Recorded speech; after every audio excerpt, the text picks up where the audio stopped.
This is the 100 Club, a special group of companies whose stocks have traded for 100 years or more.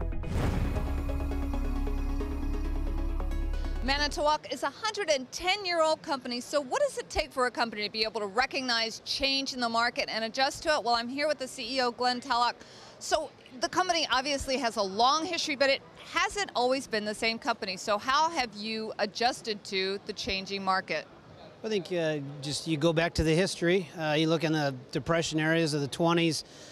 We got into the crane business after starting out as a shipbuilder, and then after building 28 submarines for the Navy in World War II, we just had a lot of expertise in metal bending and refrigeration that they decided to get into commercial refrigeration and residential coolers and refrigerators. So really, you know, when things changed and the opportunities came about, we just had a history of adapting to those different situations. With the economy right now, obviously we've been in this global recession situation. That's clearly affected you. You've seen some softness in Europe. So how are you adjusting to that and dealing with that?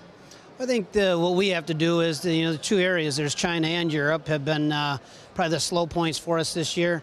You look at what you can do. What do you do to change the business? Are there ways that you can do things differently within Europe? In China, do you find other partnerships? Do you find relationships that you can leverage? So it's really taking the footprint that we have, which is very good, and saying, you know, this is what we have. Let's manage it, or we have to do some things differently and make the cost structure that we have a lot better.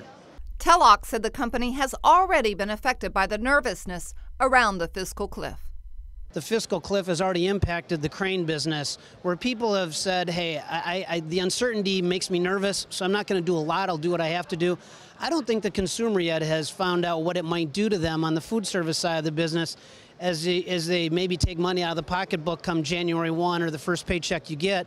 Will they be eating outside the home? You know, who's going to be investing in those types of businesses? So I think that's a little uncertain on the food service side.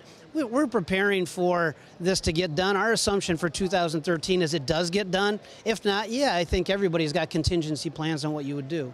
All right, so how is your outlook for 2013? How are you feeling about that year? A little up, little down, but I think I think we can, what we're going to prepare for it is take advantage of any upturn. I mean, I don't think we're going to invest for an upturn, but I think we can prepare for it. And you really, as we've gone through these before, the biggest advantage that we can look to have is how fast can you remain flexible. All right, well, and that is a company that knows how to be nimble on its toes by lasting 110 years. That's Manitowoc. Glenn Tellock's the CEO, and I'm Deborah Borchardt with The Street.